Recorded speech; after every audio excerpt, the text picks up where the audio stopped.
In the last film, we looked at the reconstruction of an early amphibian from its fossilised remains. At Newcastle University Department of Zoology, Dr. Alec Panshin talks about the difficulty of deciding how the first reptiles may have emerged from amphibian ancestors.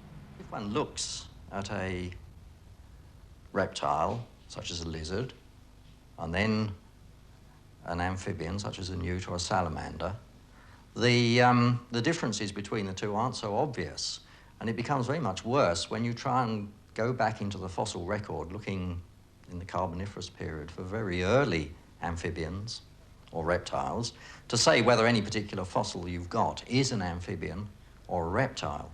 For a very long time, people thought that an animal called Seamoria, whose skull we've got here, was not a reptile, but at least a relict, a leftover from the group of amphibians which gave rise to reptiles. Now, there are various technical reasons for saying that this probably isn't so, but if one looks at its skeleton, it's clear that it was a perfectly good land-going animal, but then there are other perfectly good land-going animals at the time, and microsaurs are sort of rivals to the group that Seamoria belongs to as possible reptile ancestors, or at least associated with the origin of reptiles in some way. But again, when one gets to the skull, it's very difficult to say, have we got a reptile, have we got something related to a reptile, and so on. If we look at a living reptile, or at least look at the whole biology of living reptiles, you have then to decide what are the significant features of reptiles. And the overriding one, which we're going to be very lucky indeed to find in fossils, is the particular sort of egg that reptiles and also birds have, which is evolved to be completely independent of water, to hatch and so on land. Now, the chances of finding an egg like that, there are fossil eggs known, but you can't make much of what's inside them.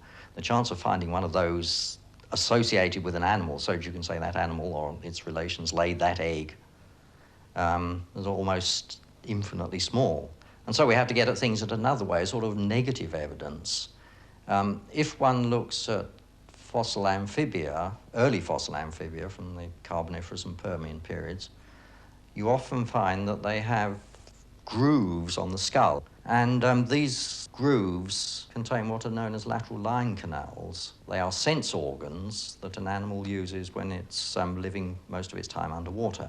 And so as a first approximation, we could start off with, say this: if we find a fossil which has got these lateral line canals, which it's inherited from its fish ancestors, then it's almost certainly not a reptile. An even better test, but a more difficult one to apply, is if an animal had a tadpole, then it didn't have the amniote or cleidoic egg. It therefore is an amphibian. And we have, in fact, in some fossil amphibia, a creature where we've got growth stages, where it has little gills when it first hatches, and then you can see successive larger and larger specimens in which the gills finally disappear. So that, emphatically, is not a reptile.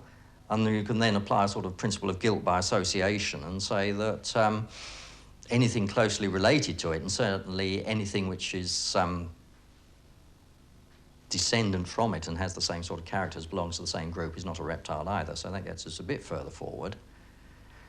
And then, then saying what is a fossil reptile becomes a very negative sort of thing.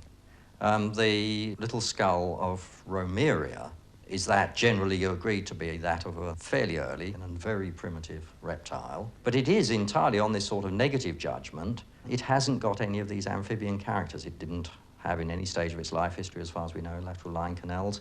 It didn't have a tadpole. And it's got what paleontologists call a reptiliomorph skeleton, one which is obviously that of a land-living animal. And then after that, one's stuck with a sort of theory of, well, this sort of animal may have given rise to later reptiles. There's nothing to debar it from having done so. And that's about as near as one can get. Whatever the details of their origins, reptiles were important animals at the start of the Mesozoic era 225 million years ago. Here, in the petrified forest region of northern Arizona, there are many fossil reptile remains. Dr. Richard Cifelli. We've just discovered something here. It's a little bit premature to tell what it is exactly. But I'm working it back with the dental tools, a standard tool of paleontologists, and chisels and a paintbrush, and you work it back very carefully and squirt glue on the bone. This is very watered down glue. It's important to get enough glue into the bone so that it soaks it up and doesn't fall apart. This appears to be a large enough specimen so that we'll probably have to jacket it, that is, put some plaster support so it doesn't fall to pieces on the ride back to town. Recent weathering has exposed a little of the fossil, and Dr. Cifelli must uncover it completely before trying to remove it.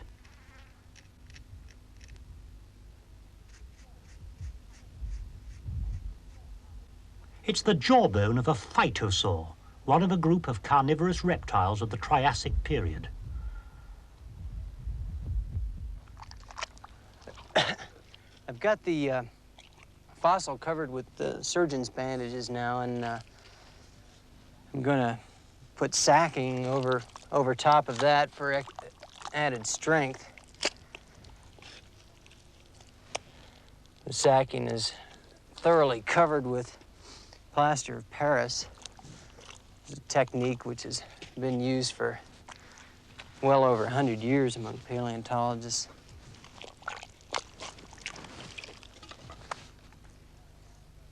Well, this side's just about done now. I'm smoothing down the last of the plaster. We'll give it about 20 minutes to set, and then flip the fossil over very carefully so that pieces don't fall out the other side, and then jacket that too. It'll make a complete cast around the whole fossil. After a lot of work in the great heat of the desert, the fossil, plastered up and splintered, can at last be taken away for work in the laboratory at the Museum of Northern Arizona in Flagstaff. The USA and Canada are very rich in fossil remains of this kind.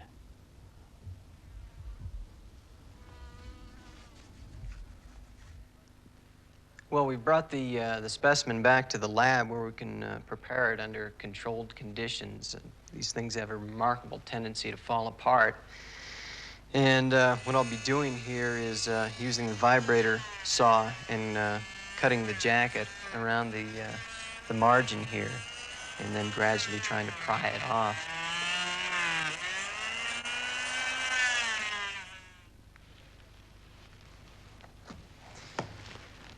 Okay, I've got the jacket removed now, and we've got some minor breakage here. That these pieces get glued back down, and we'll remove all the rest of the matrix from around the bone and take the paper off, etc.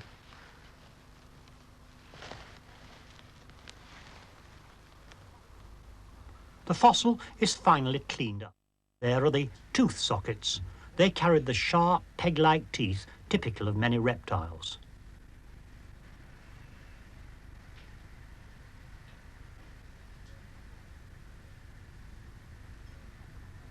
And here's what the animal must have looked like, reconstructed from many fossil remains which have been excavated and cleaned up.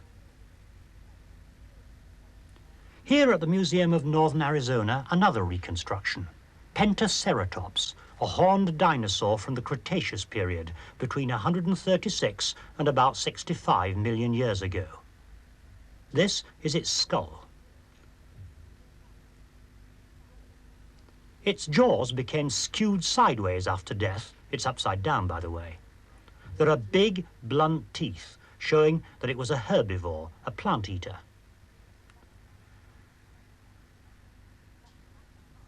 Fossilized plants, such as it might have fed on, were found with the skull, a leaf. Another plant. And another. And a thick stem. Not only can we reconstruct extinct animals from fossil fragments, we can also in some cases discover what they ate, how they lived, from fossil evidence. Reptiles, including the dinosaurs, were dominant animals for many millions of years, until about 60 million years ago, when the age of the mammals arrived. At the British Museum of Natural History in London, some fossils illustrating the possible derivation of mammals from early reptiles. This is Cynognathus, an early reptile which lived about 200 million years ago. Here's its fossil skull. Look at the teeth. They show heterodonty, teeth of more than one type. This mammal-like reptile had stabbing canine teeth, and behind, chewing teeth, showing the beginning of cusps.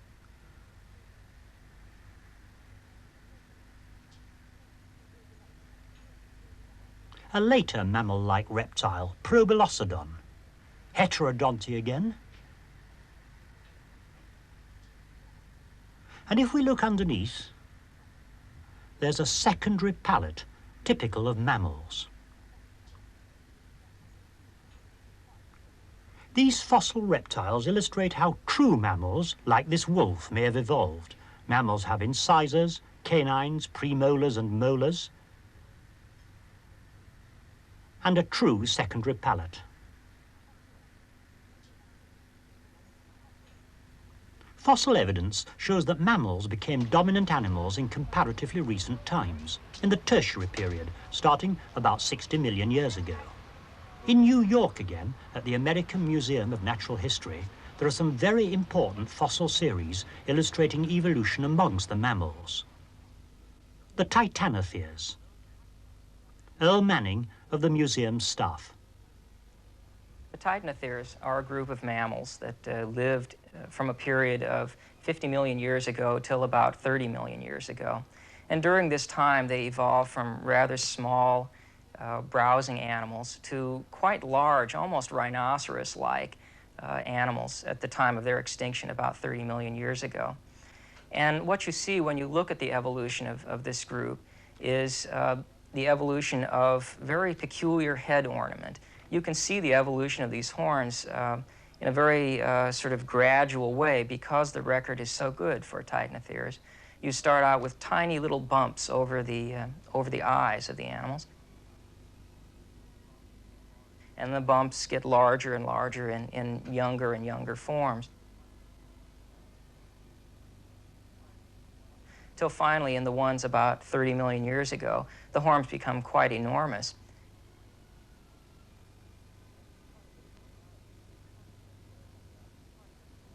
There's quite a bit of variety in these different sorts of horns. You have very large horns in the more specialized forms, which it's now thought were probably used in the same way that giraffes use their horns for wrestling with each other. The males would put their heads together and wrestle back and forth.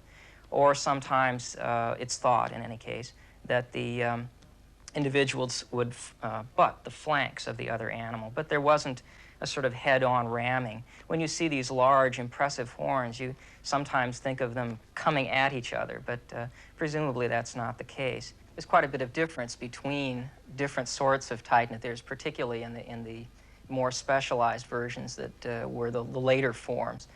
The American ones have two horns sort of sweeping forward in a gentle curve, and the Mongolian and Chinese ones have a very different sort of arrangement, where there's sort of one large horn sweeping up in the front, presumably with some sort of long proboscis, or a nose at least, way high on the end of the horn. Both of these groups died out around 30 million years ago. Why they became extinct is unclear, but they did about that time, and there are no living relatives of them. A mammal which is not extinct, the fossil record of the evolution of the horse. The fossil horses have an extremely good record. They were one of the first groups of fossils that was used as evidence by the people who first came up with the idea of evolution, and Huxley in particular, as an example of an actual sequence of animals evolving. The record of the horses is so good because there is complete deposition in America at that time. So there's an unusually complete sequence. You can see very small changes from one type of horse to another. They start out as very small, browsing animals, presumably living in jungles. Hyracotherium, or Eohippus, the dawn horse, a small animal about the size of a large terrier dog, which lived about 50 million years ago. Look at the foreleg. There are 4 toes. The skull. The teeth have quite low crowns, suggesting that they were not subject to much wear during the animal's lifetime. It must have fed on soft vegetation. Here's a fossil tooth.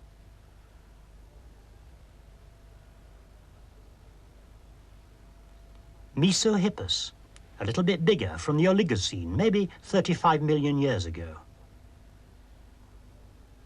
Only 3 toes on the foreleg, and the central one is becoming slightly enlarged.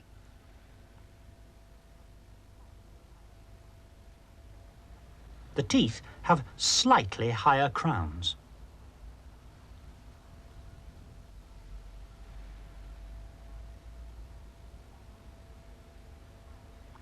A Miocene horse from about 26 million years ago. It's quite definitely bigger.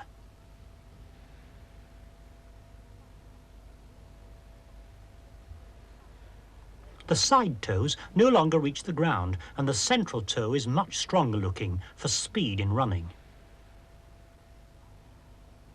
These animals lived in grassland and had teeth with higher crowns to accommodate greater wear because of the coarser vegetation which they ate.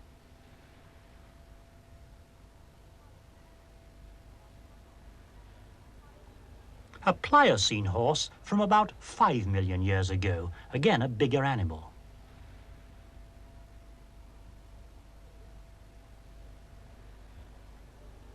The central toe has become much nearer to the hoof of the modern horse, and this would have been a speedy beast. The teeth are very much longer to last a lifetime of feeding on coarse grasses. Look at the high crown.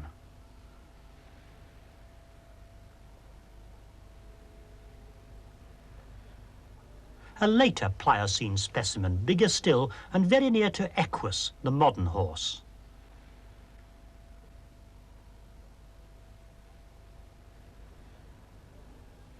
The hoof, which was once a central toe, and the side toes have degenerated into long, thin splint bones down the back of the leg, vestigial structures.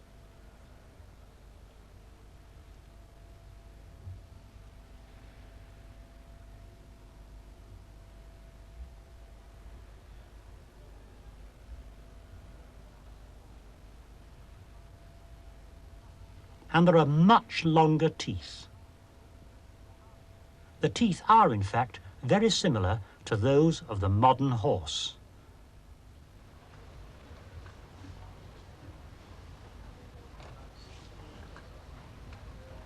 The fossil sequence shows clearly how the hoof, amongst other features, has evolved.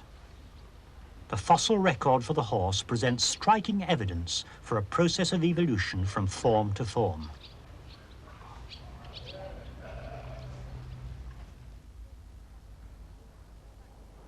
In Flagstaff, at the Research Center of the Museum of Northern Arizona, Professor Edwin Colbert again on the importance of the fossil evidence for evolution. Darwin, I think, wrote about the incompleteness of the fossil record, but it's interesting that since Darwin's time, the gaps have been filled in many cases, so that the record, even though there are some gaps, is rather complete in many instances. So I think that holds up and corroborates the validity of the fossil evidence. And of course, even where the fossil evidence is incomplete, we have other evidence among living animals for evolution that fleshes it out, that brings in the missing parts. So I think it all ties together. In the films which follow, we shall look at some of this other evidence and see what it tells us about the relationships between living things and the processes of change which are still continuing today.